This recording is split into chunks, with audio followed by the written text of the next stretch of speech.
Hey guys, Captain Matt here with the Lighting Trade School podcast. As always, with Glo Show Shane, Mr. Duffy. How's it hanging over in Texas? We're good, man. It's springtime. It's like raining like crazy every week. It's like pushing us back. We're getting super booked out. Oh, wow. But it's good. It's a great time of the year. Sweet. All right. Went And to weird. Yes, we did go to New York. It actually felt pretty good and cool up there. It was all a little muggy down here.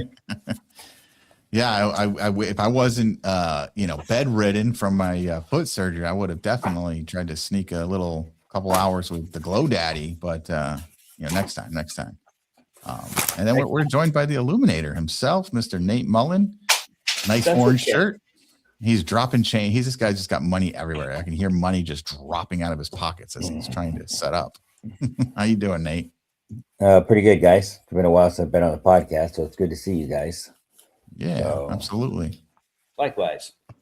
All right. Well, today I kind of want to jump in and I want to talk about troubleshooting. I do have a personal question to ask Nate anyway, so it's like perfect topic, I think. I know for me, springtime is a huge maintenance season because I don't do it really. I do sporadically throughout the year, but for me, because of the winter time, we're cold, like 4 months, we can't do anything. All lights just really take the most beating during that time. So like springtime for me is maintenance season. Like everyone's getting maintenance right now.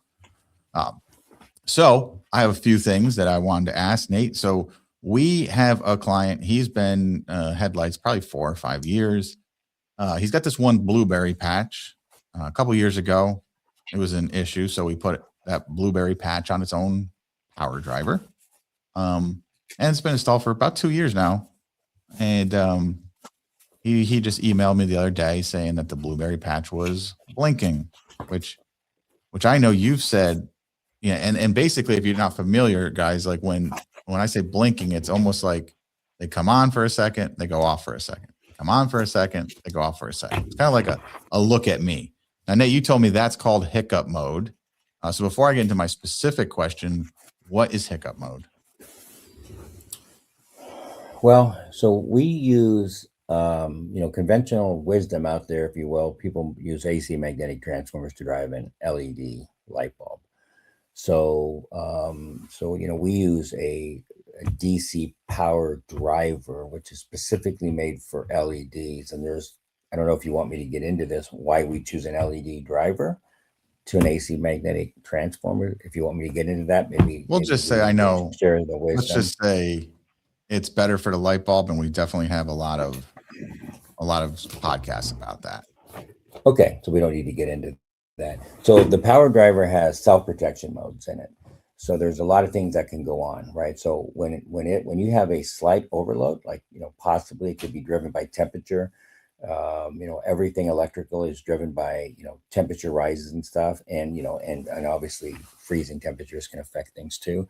So, but when the power driver senses a slight overload, right, it will go into a self-protection mode, a hiccup mode. So it's just flashing on and off, on and off, on and off, and it's telling you, hey, there's something going on with the light bulb, the system. So it alerts you to the fact that something's going on. They could have changed light bulbs and gone from a 4-watt to a 6-watt in a few instances. It could have been a temperature differential, like transformer's more efficient at 80 degrees than it is 120 degrees. So we've seen it in places like, say, Texas, for example. I think Shane even had an issue on a job that I even helped him on, that we installed it and say the temperature was 80 degrees and it gets to be 120 degrees. The transformer's not as efficient at 120 degrees. So, and then it went into a hiccup mode. So it went into a self-protection mode. But yeah, there's something going on with the system, right? So you're now, saying a lot of times. Good. We want the power driver to go into a hiccup mode. What would happen if it did not go into a hiccup mode? Well, then there can be obviously, there can be something as simple. Well, everything that gets damaged is caused by heat generation. Right? And failures, wire nuts melting, sockets melting, light bulbs. We've seen light bulbs go out. I'm sure we've all seen a light bulb that I'll use the word exploded, but certainly something went wrong in the interior of the light bulb, one of the electronics, the diodes, something kind of just exploded. So there could be a consequence of something happening to the system and melting, right? Something catastrophic, not good. So yeah, we want the transformer to go into these self-protection modes. So there's a hiccup mode that's usually just generation of just a slight overload, which is either temperature rise and or maybe 4 watt to 6 watt, something like that. Maybe a very slightly nicked wire. And then there can be the transformer will just shut itself off. Like if you did a direct short, transformer just shuts itself off. It will not turn itself back on until that short is removed. There could be something that is causing it to where, in Florida, there's a lot of lightning strikes. There's a lot of inrush current. There's a lot of, bad electricity out there. And then it can cause, failures into the system, right? The transformer doesn't like it because it goes into the hiccup mode. So it's really just a way to let you know that something's going on, but it's a good thing. Okay. So for this property specifically, because my guys are actually head there today. So selfishly, I'm going to ask a question for myself. We're talking our nighttime temperatures are 32 to 37 still. So it's 100% can't be a heat thing, right? Just no, it's definitely not a heat thing. No, it's not a heat thing.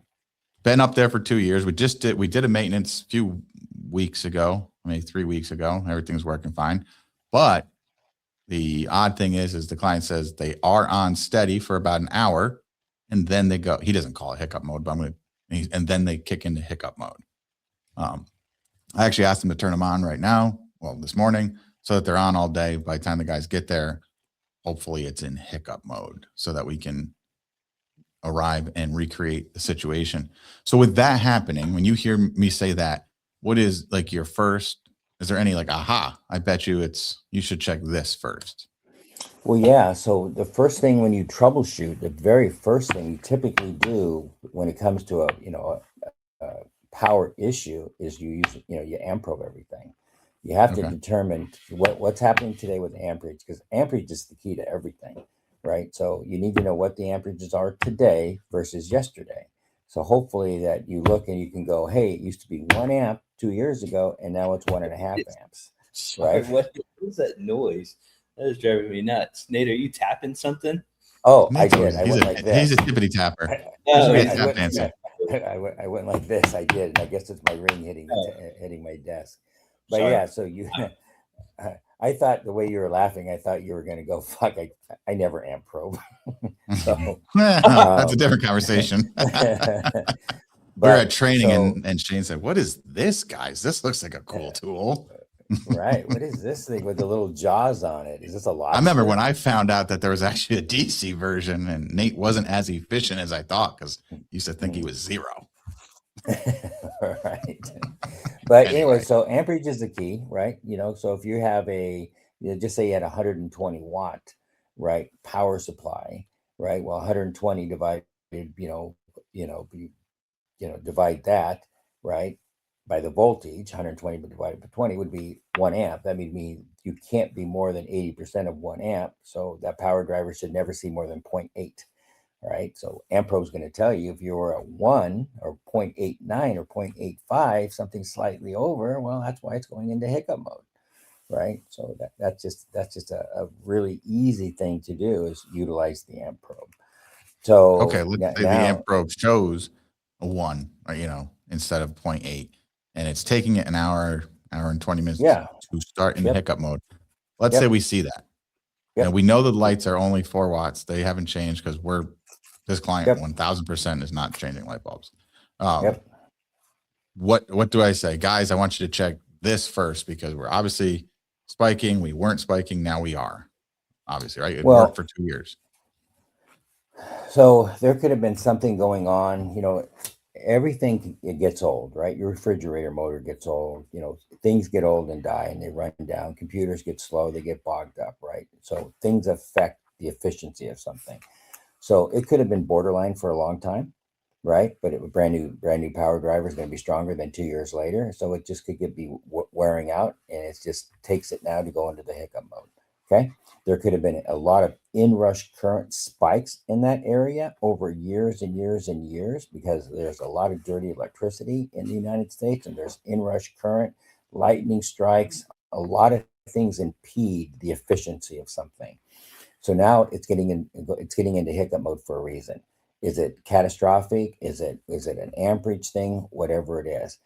But the simplest thing to do, typically, if I was out there doing maintenance all the time, I would have an extra transformer, an extra power supply. I would amp probe it, make sure there's nothing not going on in your normal maintenance routine, and then I'd swap it out, and then So be you'd able start to with the power take it driver. back. You Oh, don't think it's a 100%. You start with lamp it. or a wire or anything like that. Well, could be, but if it's taking an hour, right? That's a really good clue. If it's taking an hour, it's probably not a lamp. Now, it Mm, could be a lamp. The lamp is taking an hour, but something's affecting the power driver to go into hiccup mode. Okay, and it's okay. taking time. So you did the smartest thing right now is have it turn on in the daytime, and let's go see. Because I've seen bizarre things that, for me, like when I do a job, I leave the lights on for 100 hours, never turn them off to make sure there's not something that, unexpected, right? Something is going to happen, right? Because I, call it a 100-hour, I used to call it a 72-hour burn period, right? Because something can happen, things can generate heat. And I've seen things where I've done exactly what you did. Turn the lights on, they'll run for 14, 15 hours, never go into hiccup mode. And then at nighttime, an hour later, they go into flashing. So why don't they? So now there's something 100% what's going on in the goddamn evening that's causing it, right, to go into hiccup mode. I've seen to where irrigation, water is flooding something, right? Like say a home box flooding some type of a junction box, and it's flooding and water's getting into a bad connection. And that's causing it to generate, right, a little tiny short. So yeah, that's a good thing that you did. Is it going to go into hiccup mode in an hour in the daytime? Okay. And so if it doesn't, then, well, you'd What's still replace the happening at power night? driver, or you'd be Well, like, I hey, would. no, there's got to be Well, something. Well, there's definitely something going on, and that's what it takes the amp probe. Amp probe is the key to determination, right? Because if you know, if you don't have a starting point, got it. But if you have, let's just ease of math. Let's say you had, right, 6 4-watt light bulbs. Well, 6 times 4 is 24. 24 divided by 24 is 1 amp. You should have 1 amp on that line, no more. Right, no more. So if you've got more than 1 amp, okay, what else is going on? Why is it generating more than the the rated wattage? Right, could be a small short. You could take, let's just say you took 100 feet of SBT 20 gauge wire, 18 gauge wire, right, and you just barely touched some of the strands together. That's going to generate power. Right, might only be a quarter of an amp, might be 1 amp, who knows? Not enough maybe to melt the wire, but enough to generate an amperage draw. So those are the things that the amp probe is going to determine and allow you to expose whatever is going on in the system. Okay, got it. But it could just be a power drive that's getting worn out from years and years of, I'll say, electrical abuse. It just happens. Sure. Okay, cool.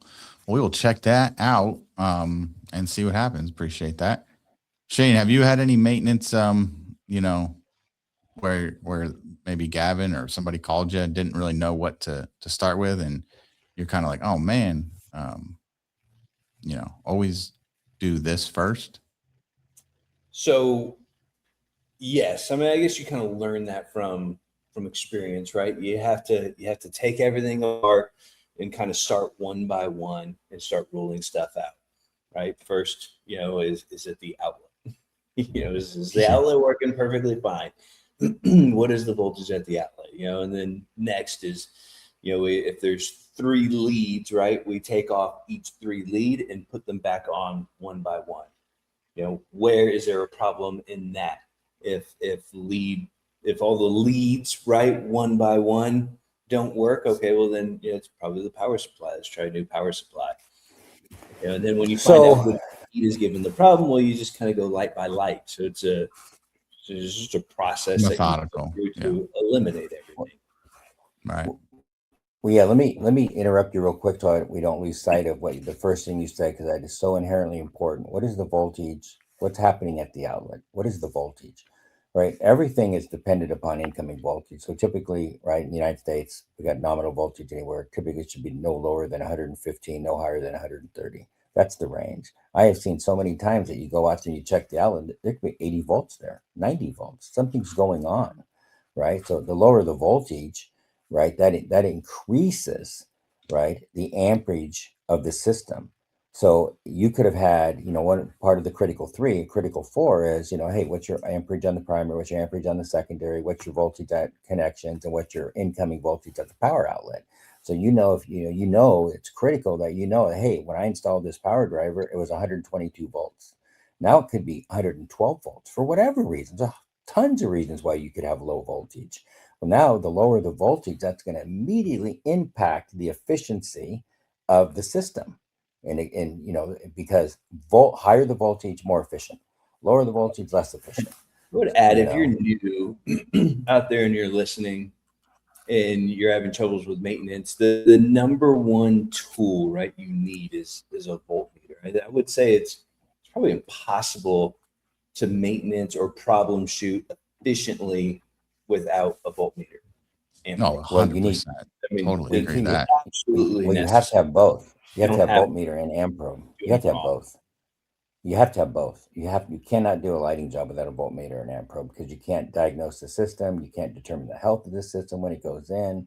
I mean, you just don't know anything, right? It's like a doctor trying to diagnose you without a stethoscope or something. How the fuck does that happen? It doesn't. Yeah. And I will say the importance of actually a voltmeter too, because we're talking about critical 4, is that I'll never forget. That's why all my guys upon training know to always test the outlet. Is even though I had a voltmeter, and I even had one of the plug-in ones that are so badass, tells you the voltage right there, super easy. But like I'd always either carry like a Christmas light, little strand, 25 strand of lights, or a little cell phone charger with, just that had that little red or green indicator that came on. And that's a bit, okay, yep, the outlet works. I remember I was at a maintenance job, system I did not install. Yep, it's on. I was like, well, look, in my mind, I didn't even think about it. It was dull, but it was on. It's like, shit, okay, it works. And I think it was about 2 hours. And I ended up calling Nate. I'm like, man, I cannot, I tried a new power supply. Nothing is working. Like I am, there is some voltage, right? And he goes, did you test the outlet? I said, yeah, I plugged in lights. He's like, did you test the outlet? Did you put a voltmeter in the outlet? I was like, Nate, come on, bud. And I put a voltmeter in, 30 volts.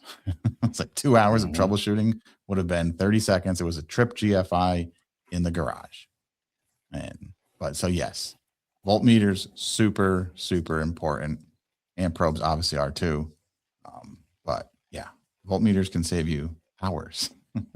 Well, and this could be the problem. Like let's get back to the scenario to where it works in the daytime and it doesn't in the night. Well, so something's happening at night. It could be a massive electrical draw, right? There's something going on pulling electricity, and there's voltage drop at that outlet. So it goes from 125 to 110 or whatever the scenario is, right? I've seen that a lot of times. Huh. Right? Something's happening at night affecting the voltage. I mean, you guys have been to my property. I have a motorhome garage that's, 200 feet from a power source. Well, I had to put a buck boost transformer down there because with voltage drop on the 120 side, I had 87 volts in my motorhome garage. So I had to put a buck boost. Now that just sounds fun. I gotta put me on one of them buck boost. That's a text. I love it when you make fun of fucking Texas and Shane at the same time. There's nothing better. That's not like that didn't even connect the two. That was making fun of Texas. Got it. So yeah, but anyway, so yeah, checking that stuff's important. So awesome. All right, Matt, guys. Your questions? Yeah, absolutely. I think it was a good one. Hopefully that helps you guys. And power drivers, AC magnetic transformers, troubleshooting, be slow, methodical. Always start with the critical 4. Once you have that information, you can kind of just start working your way out.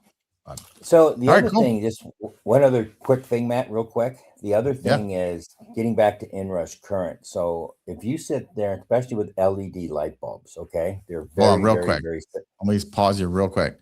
Inrush current, guys. The easiest way to think about that is when you turn your microwave on or your AC unit kicks on. You know how the lights blink in the house. That's inrush current, yeah? Yes. Right. Okay. There's a massive draw on the electrical we'll say grid of your home, which then dims the voltage down to the light bulbs. And when instantly you can see light bulbs going dim, they go back up. So again, light bulbs, LEDs are very, very, very sensitive to the electronics to inrush current.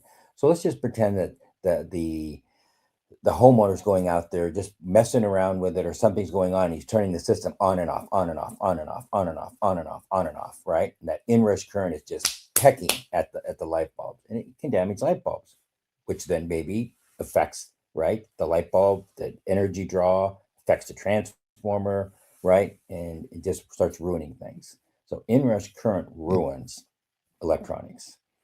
It just happens. So, but yeah, inrush current. Awesome. All right. Check out lightingtradeschool.com if you got some value out of this. We got some, we do big trainings. Sometimes we do them live in person in New York, Texas, California. And we also obviously have our Wednesday morning calls, 9 a.m. Eastern time, every Wednesday, the Illuminati Lounge Club. So you can check out those details. We'd love to see you around. Doing role playing right now and going through the sales process live.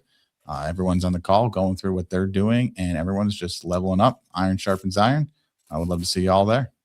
Boys. Hey, I'll add that we are drastically about to increase that price for the Illuminati Lounge. If you ever thought about it, right, get in before you pull the trigger on that. Amen. All right, guys, have a great day. Go make some money. See you, everybody.